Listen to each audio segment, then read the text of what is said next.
From a station working for you, this is WRTV News at 5:30, streaming now. Now at 5:30, if 2020 has been anything, it's a year of adjustment to change. One teacher talks about the lessons learned about virtual learning to keep students from falling behind. Lindsay. Topping our lineup, a device that detects how much oxygen is in your blood has been flying off store shelves during the pandemic. But now we're learning it may not be accurate for everyone. What you need to know before you rely on a pulse oximeter. Recruiters are in a rush to fill some positions before the new year. Who's hiring now and how to land a new job. And tech boot camps or workforce training are popular ways to gain new skills. But there are new concerns. Not having a formal education is holding some people back from a bigger paycheck. Now, first at 5:30, the pandemic has led to one change after another for teachers as their schedules go from normal to hybrid to virtual and back again. WRTV's Kelsey Anderson talks with one teacher about how he is handling all the changes. My brother is a teacher here at Mount Vernon High School, and over the last 10 months, I have heard the highs and lows of teaching during a pandemic. But he tells me there are a lot of new techniques that he's learned through this time that he says he will still use in the classroom when things get back to normal.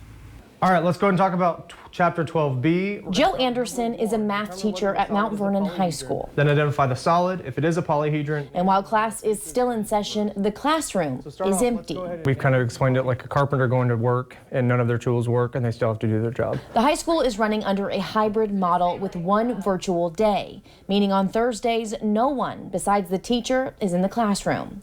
The changes forcing teachers to find new ways to reach their students. We've had a lot of teachers really reinvent what they've been doing, finding new tools to make their learning still successful for their kids. Again, we are going to do 3 Kahoot reviews today, and then stay on when you're done. We're going to do a Canvas mini quiz. On top of teaching, my brother also serves as the technology integration specialist for the middle school and high school. So a lot of teachers have been using new tools, utilizing Google Meet and Zooms, obviously, like we've never had to do. He's been training his coworkers how to better utilize the technology they've had all along. It's a lot of usually just use it for announcements or use it to post like a quick message, and now we have teachers making quizzes and tests within it, assigning homeworks and projects through Canvas and Google Classroom like we haven't done before. So it's a lot of helping them when I'm not teaching and kind of incorporating a lot of our new skills. New skills, he says, he and other teachers will keep, even when students can be in the classroom full time. But I think a lot of teachers are excited for getting back into the classroom next year, hopefully full time, and kind of keeping those tools in their tool belt, but also getting back to a little bit of normalcy. He has this advice for teachers who may be struggling to find new ways to engage their students. Use your resources, use your friends, use your teammates, and go out of the department. I've seen some people in the music department that have been using stuff that I've incorporated into my class. So yeah, just reach out, ask for help. Don't be afraid to ask for help. So he told you yesterday that Mount Vernon School District, they had a true snow day yesterday, something we thought was a thing of the past. So my brother says he knows it was a good mental break for his students, but he also says it was good for him and all the other teachers to have no responsibility and just take a break from teaching during a pandemic. Working for you, Kelsey Anderson, WRTV.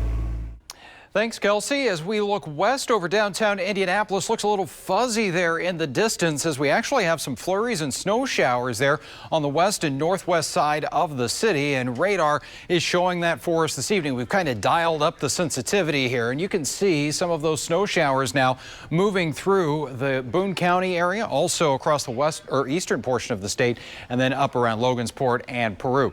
Going to limit some visibility, shouldn't really add up to much of anything for us though, with temperatures that are right around that freezing mark. We've got that west wind about 5 to 10 miles per hour, so making it feel just a little bit colder out there. Do have a wind chill of 26 in the city, 25 for you in Muncie, and it feels like 26 right now for you in the Bloomington area. Those temperatures, they will continue to dive downward here as we kind of clear out those skies just a little bit. As we approach midnight, upper 20s, and tomorrow morning into the lower 20s across central Indiana. 22 for you in Bloomington, 21 in Lafayette. Good news about clearing out those skies a little bit tonight means that we will start off tomorrow with some sunshine, but it may not last very long. And while temperatures are cold as we head into the morning, things are going to be warming up in that 7-day planning forecast. We'll check that out in our next forecast update. Lindsay? Data from Moderna's COVID-19 vaccine late-stage trials found that it was 94% effective at preventing severe COVID. Of the 15,000 people who got the vaccine, only 11 got COVID and no cases were severe. About 20% of participants were Hispanic or Latino and 10% were Black. And it's extremely important that the public understands this, that there's no way that they can get COVID from these two vaccines. The president of the American Nurses Association, 62-year-old Ernest Grant, was one of those participants. Grant believes he got the Moderna vaccine and not the placebo because of the brief fatigue and chills he experienced after the second dose. He says he wasn't hesitant in testing a vaccine developed so quickly for several reasons. Scientists had the virus DNA very early and were able to replicate the protein. He also says that companies and countries were transparent in sharing information, and there was enormous funding that made the process faster. Grant was also encouraged by the number of volunteers who quickly answered the call for trials, and he wanted to make sure people of color were represented. Try to help alleviate some of the fears and consternation that may be prevalent in the Black and brown community. And so just sort of hold myself up as an example of a successful candidate in the clinical trials. I have looked at some of the data from Moderna. The antibody levels are so much higher than what any patient gets in an infection with this disease. Harvard scientist and Dr. Shiv Pillay knows the people who started Moderna. He says the company originally looked at messenger RNA to treat diseases like cancer and quickly realized it could be used in vaccines. Now, Moderna was already working on a vaccine for the MERS coronavirus when COVID-19 hit, so they were ahead to begin with. You can be pretty sure this will work. And secondly, you can also be confident that if you have a problem, it's only going to come from this one protein. That's all you need to be worried about. Today, FDA advisors also discussed allergic reactions to the Pfizer vaccine. One middle-aged healthcare worker in Alaska suffered an anaphylactic allergic reaction similar to what we saw happen to two people in the UK. She had increased heartbeat, shortness of breath, and was treated with Benadryl and IV epinephrine. At this point, there are no changes happening on recommendations for the vaccine. Next in our lineup, a device more people have been buying during the pandemic to monitor for COVID may not be accurate for everyone. Why your oxygen reading could be off.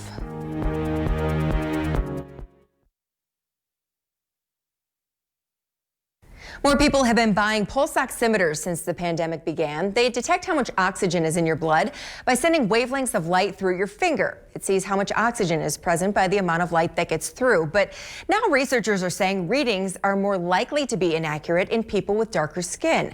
Doctors became aware of the issue when they were caring for COVID patients from the Detroit area who are more racially diverse. They found Black patients were 3 times more likely than white patients to get a regular reading when they actually had low oxygen levels. Getting inaccurate readings can change how a patient is treated. In this range of oxygen saturation, we might change how much oxygen a patient's receiving if they're in the hospital.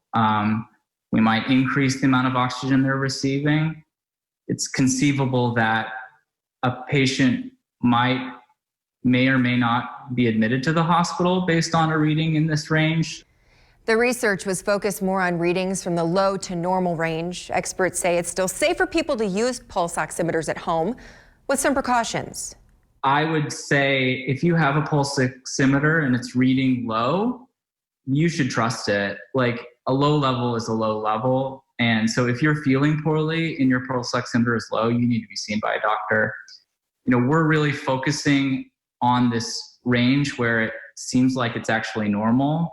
So if you're feeling bad and you have a reading that's still in the normal range, you should still trust that those other symptoms you're having. Researchers believe the inaccuracy may stem from the color of light used in the pulse oximeter. They believe the light can be absorbed by skin pigment.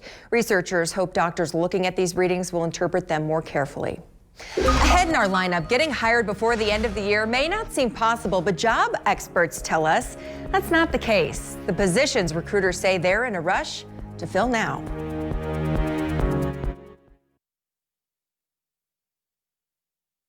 More Americans are filing for unemployment claims. They rose again last week to 885,000. That's higher than what was predicted. Before the pandemic, average weekly claims were around 225,000. Now, I spoke with a job recruiter who says if you're looking for a job, Don't wait until the beginning of next year. Is getting a new job on the top of your holiday wish list this year? Well, experts say December is actually one of the best times to look for a job. We're hearing from many hiring managers that they will still be working to fill their positions over the next couple weeks. Karen Policastro is with Robert Half, a recruiting firm.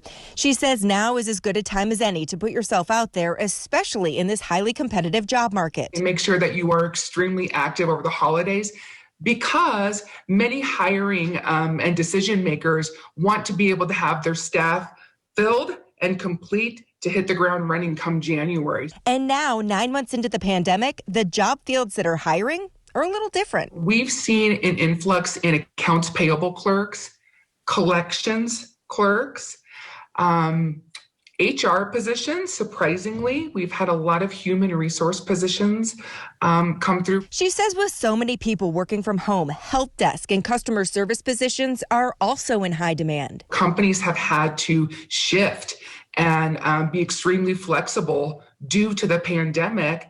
And these positions have definitely become more in demand. And if you're one of the millions of service industry workers who have lost their jobs or have had their hours cut, these could potentially be great jobs. If you've been in the restaurant industry, you definitely have customer service skills. So cater your resume and or online profile, cover letter to really highlight the customer experience that you were able to provide. Policastro also says a lot of companies are looking to hire temporary or contract positions, especially while they're remote. So think about those as options as well.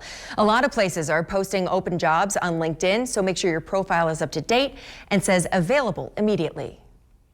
The city of Fishers is challenging its residents to complete thousands of random acts of kindness. The 2,000 Acts of Kindness challenge is meant to spread joy while also helping out local businesses. The city is committed to buying $100,000 in gift cards from locally owned restaurants. Residents who share their acts of kindness will be eligible to receive one. All you have to do is share your acts of kindness on social media using the hashtag FishersKindness or submit an online form through the city's website. That makes you eligible to receive a $50 gift card. The campaign runs through January 18th. Kyle.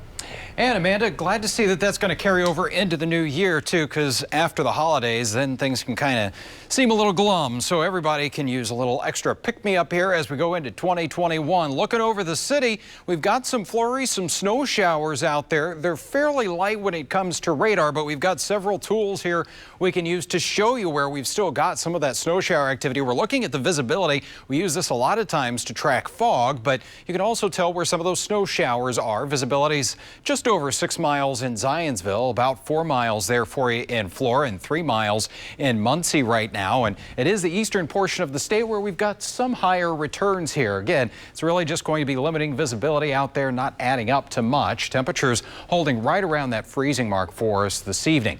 As we go into tomorrow morning, we will see the return of some sunshine. It'll be nice to kind of clear out those gray skies, but as we go through the day, we will increase the clouds just a little bit. I don't think we're going to be seeing any flurries tomorrow. In fact, our temperatures do start to warm up just a little bit here as we go through the day. It's going to be a cold start though in the 20s. We'll get to 37 degrees there at 2 o'clock, and I think many areas will get right around 40 by Friday afternoon. Saturday 42. We've got a chance for some rain showers there though, and then partly sunny and around 40 degrees here on Sunday.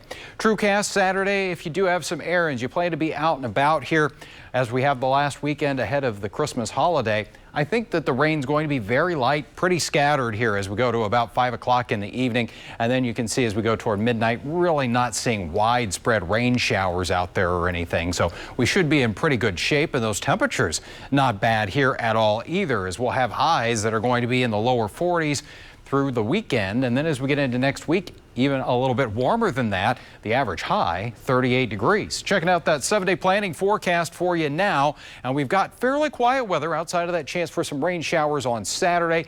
Then things will change on Christmas Eve. 32, a blast of some colder air and possibly some snow showers heading into Christmas. Lindsay?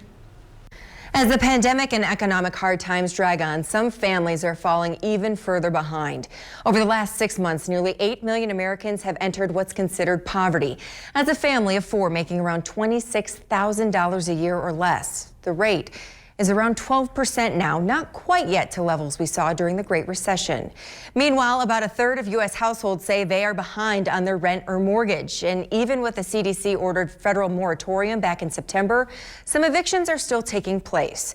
Court documents compiled by a nonprofit reveal large corporate landlords have filed almost 10,000 evictions in just a handful of states since September. It's possible some of those may not be pandemic hardships. Still, evictions jumped after the CDC provided some clarity on the ban that opened the door for some filings. Some major CEOs say they want to require employees to get a COVID vaccine. This is based on a poll at a virtual summit this week by the Yale Chief Executive Leadership Institute. It included business leaders from companies like Walmart, Goldman Sachs, and American Airlines. Almost 75% said that they support the idea. Most said a mandate has not yet been drafted, and they're waiting to see how the first round of vaccinations go. Thousands of companies have cut contributions to 401ks because of the pandemic. A new survey shows 8% have already slashed what they typically pay. Most stopped pay matching for workers, and another 1% are considering cuts. Now, the percentages sound small, but in total, that affects about 51,000 retirement plans. Small businesses were the most likely to take these cost-cutting measures. Most would agree 2020 has been a tough year. For one custom toy maker, though, it's been fueling his niche business. Usher Qureshi visited the home workshop where this toy maker creates what he calls his garbage art. Nobody else is going to think this is cool except me. Dan Polydoros' home is a shrine to toys. Clearly you love toys, right? Yes. Yeah. More so than people. This is one of my other favorites, all-time favorite toys. Just so classic. But for the avid toy collector, it wasn't enough just to collect. I have parts. A decade ago, he decided to create. Upon parts, broken up into category. We got legs here, heads behind me. Death by Toys was born out of that need, but his repurposed action figures and throwback novelties aren't just toys. They're often imbued with scathing social commentary. I like a good jab at a fragile male ego as much as I love just a forklift driver who looks sexy or something like that. Everything is painstakingly made by hand. Nothing is mass-produced, which means small batches or even one-of-a-kind creations. Items like the limited edition Karen figure for $125. Manager sold separately. Or the $20 packaged air sold as 100% genuine thoughts and prayers. New repeat resources. But we don't. Last month, after a fly landed on Mike Pence's head during the vice presidential debate, Polydoros offered up 50 Mike Pence fly toys. They sold out almost immediately. We're just all the worst, and we all were like, that fly's the hero we needed. I'm so excited, I almost dropped it. In 2016, horror filmmaker Eli Roth gifted one of Polydoros' Maniac-inspired bloody scalps to writer Stephen King. Jesse Eisenberg's action figure. His toy-making handiwork has even been featured on The Tonight Show with Jimmy Fallon. I will say the generally positive response to the garbage that I make has been surprising and has been a pleasure and a nice little treat. But Polydoros says it's not mass appeal he's interested in, and he knows his edgy brand of art may not be for everyone. The truth is, anything that has a point of view will have someone that doesn't like that, so that's just the deal. Still, in a year like 2020, where his best-selling items include the coronavirus and a garbage fire, Polydoros says custom collectibles may just be the brand of humor we all need right now. Someone who might have, at the beginning of the year, been like, no thank you, but now after a year of living alone and growing a beard down to here, we're all kind of pushed to the edge a little bit, so I think that that kind of stuff speaks to all of us right now.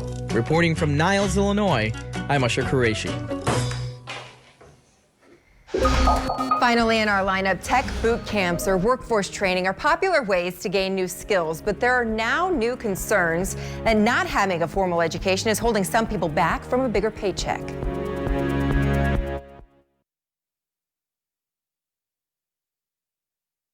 A new report finds as many as 30 million workers could be earning up to 70% more. These are workers who don't have college degrees but have the skills necessary for a higher wage. The nonprofit Opportunity at Work calls these workers STARS. That stands for Skilled Through Alternative Routes, like on-the-job training or community colleges. The report claims employers often overlook STARS for not meeting education requirements despite their qualifications. Workers tell Opportunity at Work that they're frustrated. They're constantly expressing, I know I can do more. I'm not being given the chance to actually bring, all of my skills and my potential to these jobs. The report finds the wage gap has been widening for years. For many STARS that have made job transitions, it still doesn't lead to a pay increase. Women, Black, and Hispanic STARS face even greater challenges in moving jobs, and when they get there, they make less than their counterparts. Opportunity at Work tells us these workers have also been hit hardest by the pandemic. It estimates about 2/3 of the workforce that has been laid off were STARS.